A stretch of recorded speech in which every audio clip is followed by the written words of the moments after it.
جناب مرتضوی صاحب 26 سال پیش زمانی که روسا برآمدن و بالاخره اتحاد شوروی پاشید، گفته شد که جنگ سرد پایان رفت.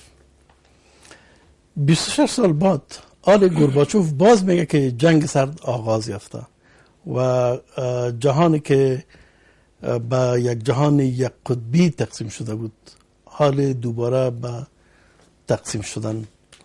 چرا؟ نتیجه آیا سیاست های غلط کسای امریکا و من حیث یک قدرت یک قطبی ظاهر شد سیاست های غلطی از یا بود یا نتیجه چی بود که حالا باز در مرحله آغاز جنگ سرد هستیم؟ خب روسیه که فعلا بازمانده شوروی سابق است، ما نمیتونیم به او را دست کم بگیریم در معادلات سیاسی در منطقه، در فراتر از منطقه و همچنین قدرت های نوظهور دیگه مانند چین و هند کشورها ما نمیتونیم نقش نادیده بگیریم. بنابراین درست است که دنیا از حالت دو قطبی بیرون شده، ولی جنگ هم به صورت سردش و هم به صورت گرمش در نقاط مختلف دنیا وجود داره. جنگ روسیه در سوریه، عملا ما یک طرف روسیه را داریم که به یک شکل از بشار اسد حمایت میکنه، طرفش آمریکا را داریم که از مخالفینش حمایت میکنه. ما در اوکراین عملا تصادم و تقابل آمریکا با روسیه را میبینیم. ما در افغانستان هم به شکل پنهانش ما تضاد منافع کشورها رو داریم و امیر هم در سایر نقاط بر سر مسائل ایران. در زمان خود تعارض ایدئولوژیک بود، جهان تقسیم شده بود به دو کم. دلیل تعارض چیست؟ دلیل رقابت چیست؟ خب آمریکا واقعا در صددی هست که حوزه نفوذ سیاسی خود گسترش بده و این برای کشورهای مثل چین، مثل روسیه و مثل خیلی کشورهای دیگه قابل قبول نیست. برای حال هر کشور قدرتمند برای خود یک حوزه نفوذ داره، یک حیات خلوت داره و حضور پررنگ آمریکایی‌ها در خیلی از این حوزه ها مانند کشورهای عربی، مانند خصوصا آسیای میانه و حتی کشور ما افغانستان برای کشورهای دیگه مثل چین، مثل روسیه قابل قبول نیست. از این جهت ناخواسته یک تقابل شکل گرفته و این تا زمانی که از یک طرف یک کشور در صدد توسعه نفوذ خود باشد و کشورهای دیگه احساس کند که در حوزه نفوذ اینا وارد میشن و حتی برای اینا مشکل ایجاد میکنه، طبیعی است که این تصادمات وجود داره.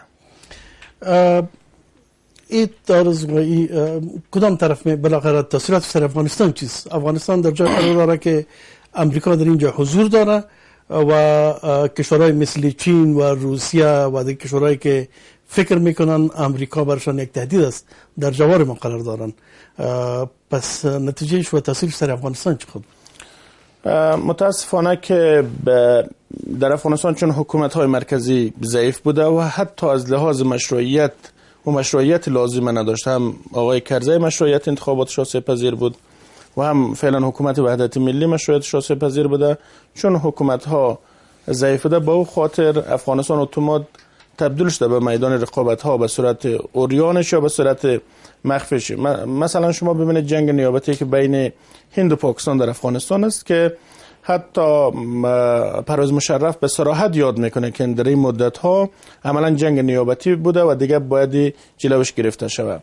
و همین رقم شما دیدن که شانگهای که یک قدرت بسیار قوی در قالب و فعالیت سیاسی دارن بارها از حضور دوامدار آمریکایی‌ها در افغانستان اظهار نگرانی کردن، از حضور دوامدار غربی‌ها اظهار نگرانی کردن، حتی روی موافقتنامه‌های امنیتی ملاحظه داشتن کشورهای دیگه منطقه مثل ایران.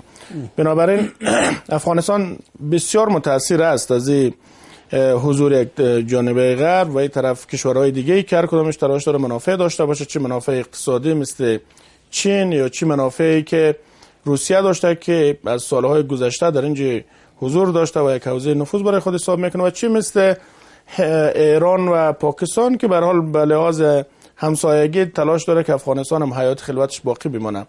بنابراین تا زمانی که افغانستان نتونه یک سیاست اتخاذ کنه که در پرتو او سیاست تصادمات در داخل کاسته شوه، افغانستان به میدان منازعه سیاسی بدل میشه. فدایی صاحب، پخوا ایډیولوژیک تقسیم ډیر واضح اوس دغه تقسیم ایډیولوژیک تقسیم نشته دی خو په دغه جګړه کې یو بل تقسیم چې بحث ورباندې زیات نه کیږي لیکن وجود لري هغه دا دی چې یو څه د داسې هیوادونه دي چې د تروریزم نه افراطیت نه د وسیلې په توګه د خپلو اهداف په خاطر باندې کار اخلي او یو څه دغسې هیوادونه دي چې هغې نه اغېزمن کیږي چین دی روسیه ده دغه هیوادونه چې د تروریزم نه د افراطیت نه د وسیلې په توګه د وسلې په توګه کار اخلي دوی ته به د دغه سیالۍ په دې سیالۍ کې د دغه وسلې د استعمال اغېزه به دوی ته څه وي ما په لومړي سر کې مو ویل چې دا جګړه زموږ نه ده موږ وسیله یو طالبان وسیله دي څوک چې جګړې کې هغه وسیله دي دا نیابتي جګړه ده لکه چې مرتضی ورته اشاره وکړه پرویز مشرف واضح ویلي دي چې د 2011 اول کال نه وروسته کله چې په افغانستان کې دلته سیاست ډیر په یو طرف باندې لاړ او د یو بل هیواد چې اشاره هند ته ولا واضح ویل چې کله هغوی په لاس کې ونیول موږ طالبان په لاس کې ونیول او د خپلو اهدافو دپاره او د خپلو منافعو دپاره موږ له دوی نه استفاده کوله خبره دا ده چې هر څومره زورور هیواد هغه که تروریزم او هر افراطي که هغه ایدئولوژي وي که افراد وي که مؤسسات وي چې هغه د بل هیواد ګټې په خطر کې اچوي په نهایت کې به بالاخره د همغه هیواد زوال همغلته پیل کیږي دا یو حقیقت دی دا په ټولو جوامعو کې ثابت شوی دی خو زموږ دپاره ګورئ مهمه دا خبره ده چې تر هغه پورې چې موږ من حیث د ملت او دولت ما ته اول غوږونه څخه ډیر ورخطا یې ته هغه باندې وروسته بحث کوو راځم نه وروسته بحث مو زه په همدې ځای کې بحث کوم تر څو چې موږ خپل من حیث ملت او دولت ملي ګټې تعریف نه کړو ځان جوړ نه کړو راځم په دې باندې ملي اجماع نه وي زه راځم خیر بیا سره کېږم دا دغه سره تړاو لري کله چې دا یو خام نه چې ته مطمئن اوسې چې همغه طرف ته راځي چې چېرته ته غواړې همغه طرف ته راځي لږ ما ته حوصله وکړه زه وایم چې تر څو پورې موږ من حیث ملت او دولت حوصله وکړو خبره پرېږده تر څو چې موږ من حیث ملت او دولت د ټولو سلیقوي حزبي سمتي هر ډول ایدیالوژیکي اختلافونو سره په ملي ګټو باندې هم ملي اجماع او هم سیاسي اجماع په یو منظم چوکاټ کې تعریف نه کړو تر هغه پورې به موږ د هر هیواد په وړاندې زموږ روابط ناتعریف شوي وي کله چې روابط ناتعریف شي همغه ته بیا بالاخره کنسپایرسي تیوري یا سازشکارانه نه سازش تیوري هغه خپل زما سوال چې هغه په دغه مورد کې چې کوم هیوادونه کوم قوتونه چې تروریزم افراطیت د وسایلو په توګه استعمالوي په دغه رقابت کې د دې اغیزه په خپل په هغه باندې سي موږ افغانستان باندې بحث نه وو زما بحث د پاکستان دا کار کوي امریکا دا کار کوي غرب دا کار کوي د تروریزم نه د افراطیت نه د وسیلې په توګه کار اخلي دا بخپله استاد تاسو نظر څه دی همدا درته وایم همدا پوښتنه چې ته داسې تا وانګړې چې ګواکې ما جواب ورنه زما دپاره افغانستان او د افغانستان ګټې تر بل هر هیواد دي ما ته د چین ګټې مهمه نه دي ما ته د پاکستان ګټې مهمه نه دي ما ته د امریکا زه څرنګه وایم چې ما 2 میلیونه شهیدان ورکړي دي جګړه هغه ارزانه جګړه چې هغې ته شهیدان ورنه کې مړي ورنه کې د پردیو جګړه ستا په هیواد کې ده راځم بخښنه غواړم ګوره ستا په هیواد کې جګړه د نورو جګړه ده زه دا وایم چې دغه جګړه که دوام وکړي ما خپلو خبرو کې ویل چې اوس وګوره اور اسلام آباد ته لاړ پېښور کې بل دی دغسې په نورو هیوادونو کې ځکه افراطیت دوه سره مار ده چې یو سر که د بل طرف کو بل سر به تا چیچي مننه استاد دغه افراطیت نه پاکستان هم دغسې استعمالیږي لکه افغانستان چې د جګړې میدان دی پاکستان که خپل هم دغه لوبه کوي خو پاکستان کې هم خلک قرباني کیږي د دغه نه لیکن اصلي استفاده چې دغه لوبې نه کیږي د تروریزم نه کیږي د افراطیت نه کیږي تاسو ګورئ د افغانستان طالبان نیول تر داعش نو زما هدف غربي هیوادونه دي د تروریزم نه د افراطیت نه د وسیلې په توګه استفاده کول د دې نتایج به غرب ته څه وي په دغه سیالۍ کې چې ونه کار کوي زه به ستا یوې لومړۍ پوښتنې ته ولاړ شم تا وویل چې د شوروي او د امریکې یوه پرتلنه د هغه استعمار او د دې استعمار ترمنځ څه توپیر دی شوروي یو استعماري هیواد و د یوې ډېرې پاکې بشردوستۍ د مفکورې نه یې غلطه استفاده کوله او ډېر مغرور و ځان ته. امریکا یې په ویتنام کې ماته کړې وه او ده غوښتل نیمه اروپا ورسره لاندې کړې وه، منځنی ختیځ یې لاندې کړی و. دا ارزو درلوده چې نوره دنیا هم ونیسي. د بریژنیف ډکتورین دا و چې د افغانستان د نیولو نه وروسته به پاکستان نیسي، د هغو نه به وروسته هندوستان نیسي، بیا به د چین یو آسیایي کمربند راڅرخوي. د دې دپاره دوی په افغانستان تیری وکړ، بربند تیری وکړ، بې قانونه تیری وکړ او هیڅ توجیه یې ورته نه درلوده. لیکن په نیمایي لاره کې دوی ناکام شول. د افغان د مسلمان او قهرمان ملت د قهرمانۍ وینو د برکته دوی ناکام شول، وتښتېدل او افغانستان نه ولاړل. شوروي مړ شو. امریکا چې د شوروي په مقابل کې د ویتنام په جګړه کې ناکامه شوې وه او شوروي داسې مرحلې ته رسېدلی و چې د لومړي قوت پیسې په دنیا حکمراني غوښتل. د افغانانو د وینو نه، د شوروي د دې ماتې ومړینې نه دا استفاده وکړه چې خپل اهداف دلته پلي کړي. د امریکا دپاره دا هدف نه و چې په افغانستان کې د تروریسم سره وجنګي. دا یوه بهانه و، وسیله و، لکه تا چې وویل.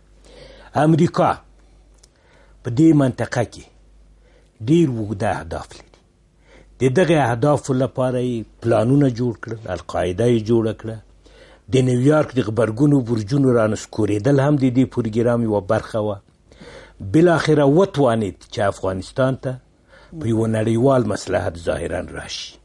په دې کې نه یوازې دا چې د ملګرو ملتو ګڼو هیوادونو، د اروپا هیوادونو یې ملاتړ وکړ، چین یې ملاتړ وکړ، شوروي یې ملاتړ، روسیې یې ملاتړ وکړ، هند یې ملاتړ وکړ. چین د دې دپاره ملاتړ وکړ چې د سنګیانګ د مسلمانانو د ځپلو فکر یې درلود. روسیې د دې دپاره ملاتړ وکړ چې د چچنیا د مسلمانانو د ځپلو پروګرام یې درلود. هند د دې دپاره ملاتړ وکړ چې د کشمیر د مسلمانانو د ځپلو پروګرام یې درلود. په دې ترتیب امریکا د یوې وسیلې په حیث د تروریزم نه افغانستان ته راغله. دلته د دا ارزو دا نه وه چې تروریزم ختم شي. طالبان ختم شول، جګړه خلاصه شوه.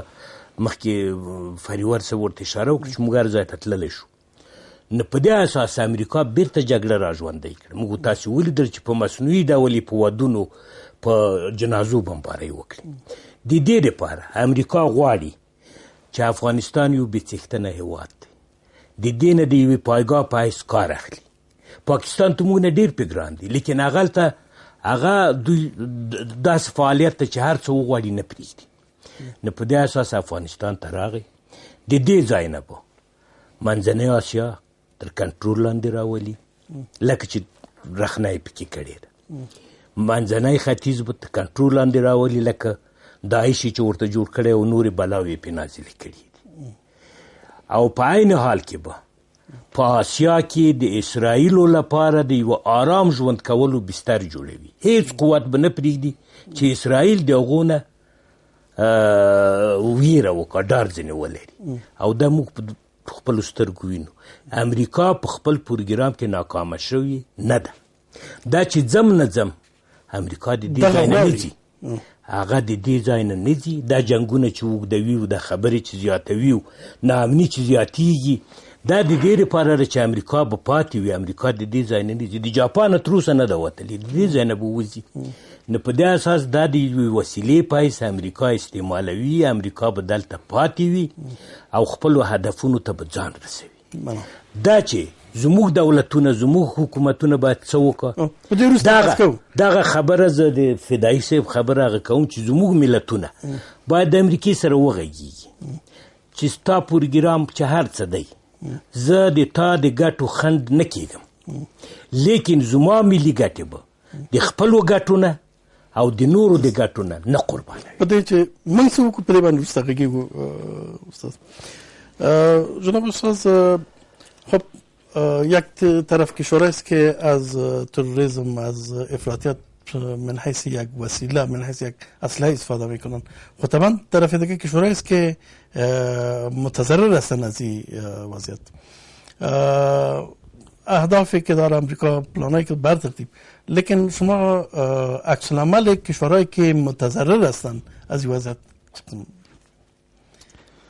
پیش از پرداختن به سوال شما، در مورد دیدگاه منافقانه و دشمنانه نسبت به نفس جهاد به عنوان یک عضو از خانواده جهاد افغانستان، به عنوان کسی که سالهای سال در زندان روسای جنایتکار و یادیش ما زندانی بودم، نمیتونم به تفاوت بمانم. نفی جهاد و جهاد جنگ خواندن و مجاهدین بازیگران یک سناریو خواندن، این اهانت به ملت مجاهد افغانستان است. حداقل به حرمتی به مجلس است که امروز ما و شما گرفتیم که میخواهیم از شهدای جهاد افغانستان تجلیل کنیم، از قیام ملت مجاهد افغانستان و از حق خود ارادیت مردم افغانستان تجلیل و گرامی داشت کنیم. به خاطری که وقتی که روس‌ها به افغانستان حمله کردن، بر ملت افغانستان دو راه بیش وجود نداشت، یا تسلیمی و مثل تاجیکستان و ازبکستان و همسالم گشتن، یا برای استقلال آزادگی خود مهیای استقلال شدن. اجازه بتین امیر بگویم. اما وقتی که مجاهدین افغانستان و ملت افغانستان به خاکای همسایه مهاجر شدن نسبت استبداد و ظلم و وحشت و دهشت کمونیستا و روسا، بالاجبار متاثر از چی شدن؟ منافع کشورهای همسایه شدن. زعمای ما، مثلا تنظیمای ما، خواهی نخواهی باید از منافع کشورهای همسایه و کسایی که به نوع از آنها در پشت مجاهدین افغانستان ریاکارانه ایستادن، خواهی نخواهی متاثر شدن و ما اثرات و تبعات مثبت و منفی ای حامیان به اصطلاح دروغین و ریاکار دوران جهاد نمیتونیم انکار کنیم. که یک حقیقت بود که ما میخواستم بگویم. به خاطر وقتی که ما علیه روسا دست به قیام به جهاد زدم و مبارزه میکردیم در حوزه مرکزی کابل، وقت ما نه مزدور ایران بودم، نه مزدور پاکستان، نه مزدور CIA و نه مزدور اینتلیجنس سرویس. ما به عنوان یک مسلمان مثل سایر مجاهدین افغانستان ندیروز بودن، لیکن کسایی که ببخشید ما گفتم ما خود اثرات و تبعات بعدی مداخلات همسایه را گفتیم انکار نمی کنیم. بنا نفس جهاد جنگ خواندن و مجاهدین به حساب عالی دست همسایه خواندن یک گناه عظیم است، یک اهانت بزرگ به ملت مسلمان افغانستان است. وجدان ما به عنوان یک مسلمان این ایجاب نمیکنه که در برابر اتهامات وقیحانه ما سکوت کنم. من با سوال شما در شک نیست که نفس خود تروریسم اصلا خود در شورای امنیت سازمان ملل متحد، در کمیته حقوقی سازمان ملل متحد و در هیچ مرجع بین‌المللی تابال توریسم یک تعریف متعادل‌المال نداره. هر کشور بنا به منافع خودش تروریسم تعریف میکنه. ما فکر میکنم که از محالات است که دنیا بیاید حداقل این 5 قدرت دائمی عضو شورای امنیت سازمان ملل متحد یک تعریف متعادل‌المال از تروریسم بده. بنابراین هر کشور و هم رژیم حاکم مخالف خود تروریست میگه. مثل که مثال میگم در دوران جهاد روسای جنایتکار و یادیشان ما را تروریست میگفتن، ولی غرب و امریکا ما را آزادی خواهان میگفتن. امروز چچنیا را روسا بیشتر چی آقای رفیع اشاره کرد به چچنیا را روسا چی میگن؟ تروریست میگن و این دو مسلمانای کشمیر تروریست میگن. و برعکس کسایی که امروز علیه بشار اسد در چی میجنگن در سوریه، او را امریکا و غرب آزادی خواهان میخوانن و رژیم بشار اسد و به حساب روسا و ایرانیا او را چی میخوانن؟ تروریسم یک ایدئولوژی نیست، روش جنگ است. به هر حال تروریسم به تایید دیگه پاش ما میخوایم بگویم که یک وسیله و ابزار پیشبرد سیاست خارجی و استخباراتی کشور است. بود که استفاده عالم سر بخشی که کشورهایی که متاثر از تروریسم میشه یک قربانیش ماستیم. افغانستان بیشتر آقای رفیع به نقطه بسیار خوب اشاره کرد که امریکایا و غرب آمدن با بهانه و دروغ بزرگی که ما تروریسم در افغانستان چی میکنیم؟ نابود میسازیم، مواد مخدر در افغانستان از بین میبریم. عکسش امروز تروریسم ابعاد وسیع‌تر کسب کرده و در حقیقت با مو شعار دروغین و بلند بالایی که به افغانستان آمدن باید اگر اعتراف نمیکنن ما میدانیم که در برابر همین شعار دروغین خودشان شکست خوردن. و در این شک نیست که در قاعده این ملت مظلوم افغانستان است که بار این ستم میکشه و این هوا و فضا و زمین و حیات وحش افغانستان است که از مداخله خارجی ها متاثر میشه. بدون شک اما قسم شما با پاکستان پیشتر اشاره کردین، پاکستان اگر از تروریسم به عنوان یک حربه علیه مخالفان خود در ماورای پاکستان استفاده میکنه، امروز خودش اعتراف میکنه که امی دردسر را که برای دیگران میخواست جور کنه حال دامنگیری خودش شده. به عمل باید ملت ها سر عقل بیان، خصوصا ملت افغانستان ملت ها باید سر عقل بیان و دوست دشمن خود تفکیک کنن و هر گونه اعتماد به خارجه و اعتماد به خارجه یک اشتباه محض است. حالا یک فکر کوتاه داریم، بحث ادامه میدیم. یه ولن ادامه دمین روز بحث ادامه میدیم.